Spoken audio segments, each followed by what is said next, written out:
Look, I know girls love Beyonce. Hey everybody, welcome back to my channel. And tonight is Saturday Night Live with your girl Tianna.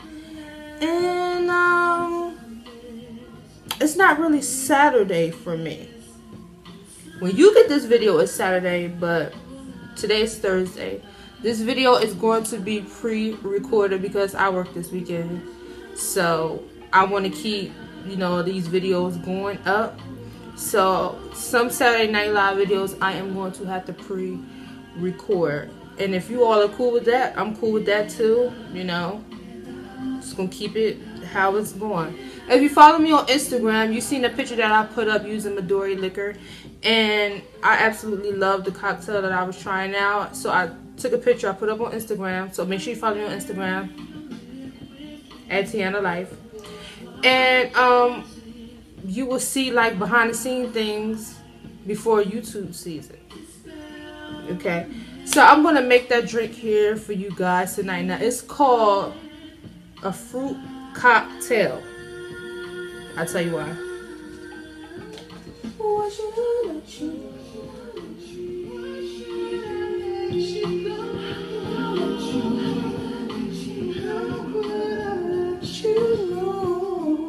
So in order to make this drink, you're going to need Midori liquors. You're going to need, it's super cold. You're going to need Smirnoff vodka. This is a brand new bottle. You're going to need pineapple juice.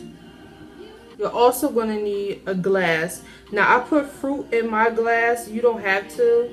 But I decided to put fruit in my glass. Okay. Also, you're going to need a martini shaker.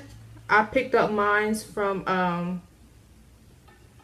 Bed Bath & Beyond. I showed this to you guys before.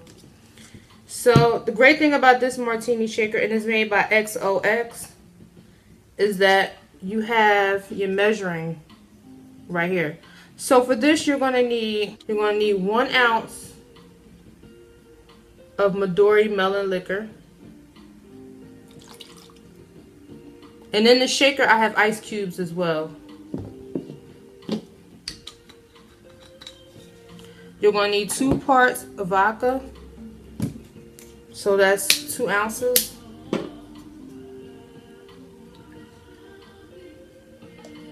So that's 1, 2.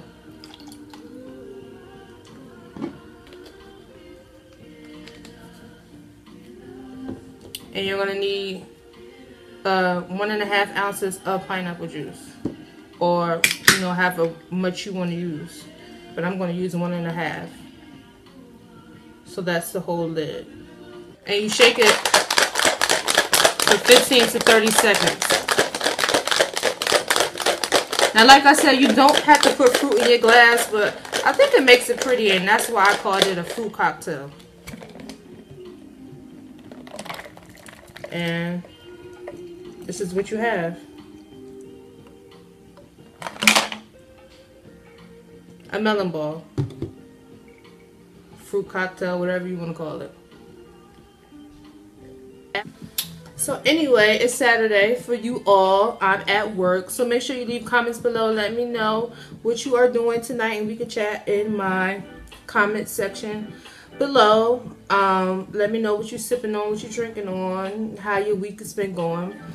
For me, this week was I don't know how this week was. I think this week was okay. I did not record this look because I'm actually testing the look out. I'm testing out some products. So that's why I didn't record this look. But I really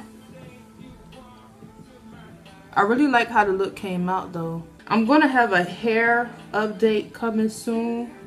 To be quite honest, I really haven't been doing a lot with my hair. I think that's why I haven't come through with an update on my hair. You know, like I told you guys before, I don't put a lot of stuff on my hair. Anyway, ooh. Remember this from the Boomerang soundtrack?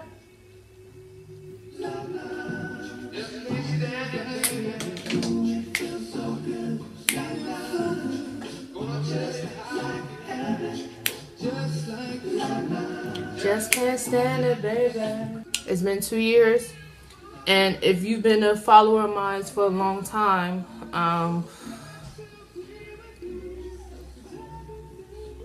I've always been saying that it's something that I need to talk about. And every time I went to talk about this subject, I started to get the feeling that I'm getting right now. I'm going to try to get through it, okay? I suffer from Hidradenitis Suppurativa. I get boils on my body. I used to. I'm going to explain. I used to get boils on my body. I got my first boil at the age of 17, and after I got that boil, I never seen a boil after that. It wasn't until I turned 28 years old and I got pregnant with my daughter that they started to come rapidly. I did not know what was going on. I was in a lot of pain. When I was pregnant with her, I was put on a lot of antibiotics. But the antibiotics that I was put on, I really didn't take a lot of them. Because I did not want, even though they said the antibiotics was safe for the fetus, I personally just didn't want to keep taking, I did not want to take a lot of antibiotics while I was pregnant with my child.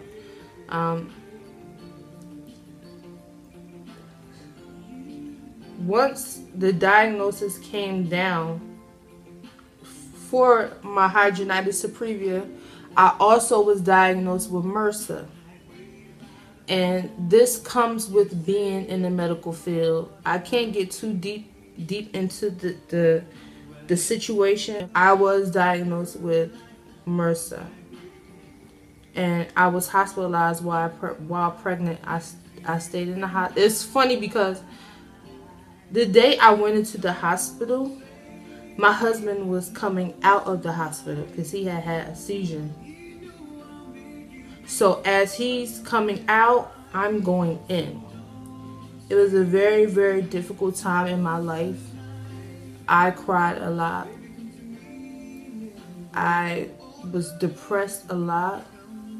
I was extremely suicidal while pregnant because the pain was so horrific. And when you are pregnant, whether you come down with the flu or any kind of, like, if you fall or break a bone, anything, they don't want to give you pain medication because it can affect the fetus.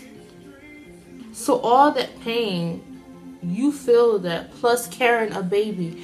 And Jasmine was a very big baby for my body because I also had scoliosis, but I have Harrington rods put in my back. I'm just like a little walking science project, right? So because she was, when I was 8 months pregnant with her, she was already 7.9 pounds. I delivered her 8.9. To my body and my spinal cord, that's a lot of baby, okay? So I knew I didn't want, they wanted me to stay in the hospital the whole time, like from 8th month until delivery. I just couldn't do that. I wasn't sitting in the hospital that long. So they came in and they lanced the boil. And when I mean by lancing the boil, my medical workers know what I'm talking about. That means they take a knife, basically, and slice it. Okay? So imagine being pregnant and somebody just slice a boil that's on your bottom. Yes, because I used to get them on my bottom. Slice it and drain it. You want to talk about pain? I screamed and hollered and screamed and hollered, and there was nothing they could do. I mean, I had nurses crying. Like, it was nothing they could do. I was in horrific pain. My marriage was tested over and over and over again. But, you know, we overcome it. And I'm happy to be where I'm at right now. After giving birth to my child, and them doing like I had to be colonized, so they would put like Bactrim in my nose, and I took the Bactrim, you know, right after I had her. They started the antibiotics, so I was on Bactrim, vancomycin, my pain medic. They gave me a lot of pain medication, so I was in and out, in and out, in and out. Thank goodness I had my mom there, because you know I could barely hold her, so I was so high. You know, I would look at her and make sure she was okay. But one time when I held her, being so high, I almost dropped her, so I couldn't hold her no more after that. And anytime that I wanted to hold my baby, my mom had to sit by me while I hold her. So it's basically like my mom holding me and Jasmine at the same time. So it was very, very trying on me. So, you know, after that, you know, me and her, we got discharged. We went home. A week later, 2 more boils came. Not only that, my C-section did not close. So I had to go in, get reconstructive surgery, come back out. Still didn't close. I remember the doctor saying to me, I just don't want to put you through any more pain that you already been in. And that's when he sent me to a wound care specialist and a holistic doctor, and that's when I started to heal. Holistically, I started to heal. I was put on like all kind of vitamins and, you know, different treatments. I went on Tuesdays and Thursdays to get my gauze changed. My husband would soak me in the tub. I would, you know, soak in Epsom salt and, you know, massage me. Plus my mom was there to take care of Jasmine. My body was just in so much pain, so much chronic pain, that, you know, I asked God, if you can just get me through this pain, I'll be a better person. And, you know, I will, you know, try to live my life differently. And I meant everything that I said. So, you know, no, every day is not easy. Some days are trying. But this is what I go through on a daily basis. You know, right now I'm fine. As I'm talking to you right now, I'm actually sitting on 2 pillows right now. Because the chair that I'm sitting in is not that great and not that comfortable, but it's fine, you know, because I don't sit in this chair for a long period of time. But that's what I go through. I still suffer from my hidradenitis right now. I see an infectious disease doctor, and people have a myth. Oh, you see an infectious disease doctor? Infectious disease doctor don't just treat AIDS, they treat any kind of infection. I just have decided to take every day one step at a time, because, you know, every day is not granted. So I just choose to live my life the best way I can. Let's take a drink. That was a mouthful. I feel better now that I've actually talked about it. Now that I've actually, you know, mentioned it, because it weighed down on me so bad. I started getting, I put it up on my Facebook about 3 years ago, and I had people started to like search it and figure out what I was talking about in the MRSA. And people started inboxing me like, oh my God, are you dying and stuff like that. And I was just thinking to myself, that's the most insensitive thing to say. And ever since I made that post, if you are a friend of mine on Facebook, I barely put up personal stuff. That was my first and last time putting up a personal comment. I have not done it since.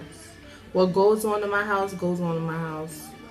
And from that situation on, I never did it again.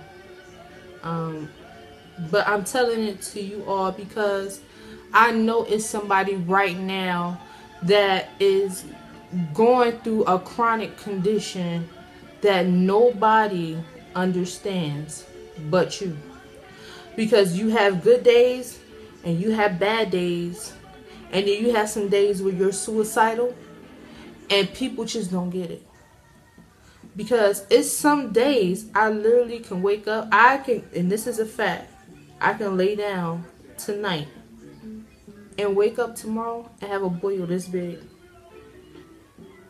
And it's like it just grew overnight.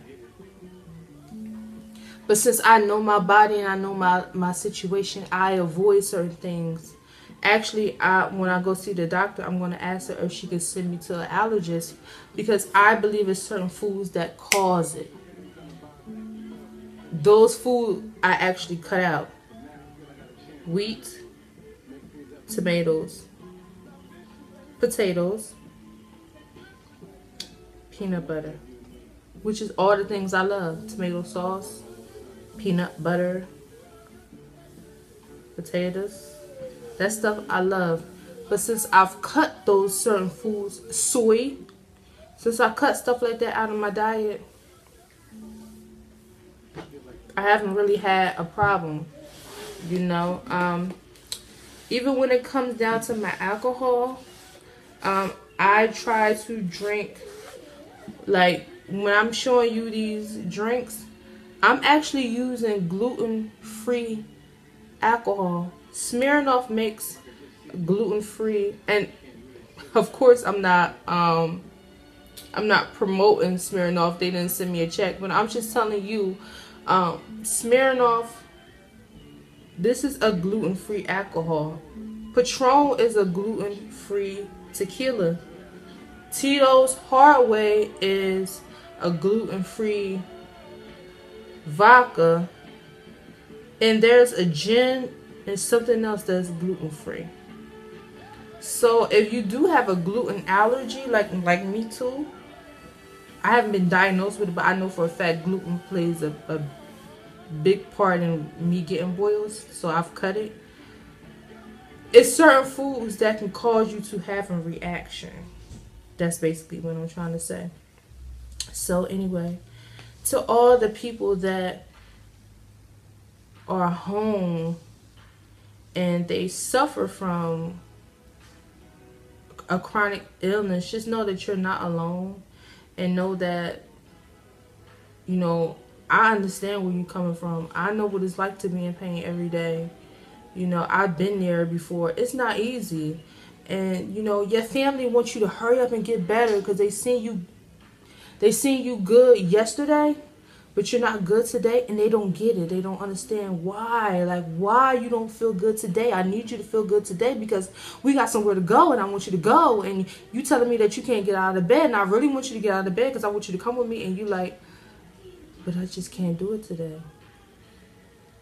And they don't get it. But once you get them to understand and they get your illness, they stop. Because I had to show my husband, like, some days it's just not good for me.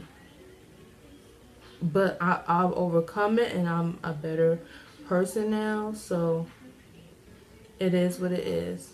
So I'm glad I've opened up to you all. If you suffer from a chronic illness, leave it below. Let's talk about it. Let's discuss it. I hope that tonight I made you feel better. I hope that you know, got some type of comfort in me talking about it. Because it's not an easy thing to talk about. You know, cheers. I do recommend try to see a holistic doctor in your area. Maybe holistic can work for you, because holistic worked for me. And I'm glad it did work for me, because they had me on so many medications, like Dilaudid and Vicodins. To one point, I really thought I was starting to become addicted. I can be honest now. I started to feel like I was becoming addicted to Vicodins. And I had to catch myself. And I say that to you all, like, find another way, because those medications will sneak up on you. I said to myself, oh, that'll never happen to me. It can happen to you. It can happen to you. And you don't mean for it to happen, but it just happens. And, you know, you need help. So I'm glad I did go the holistic way. Thank you so much for watching. I really appreciate it. And I will see you all in my next video. I hope this video really uplifted your spirits. And I may come back and do a part 2. I don't know. I have to think about it. But thank you so much for watching. And I will see you all in my next video. Or maybe part 2. Bye, everybody.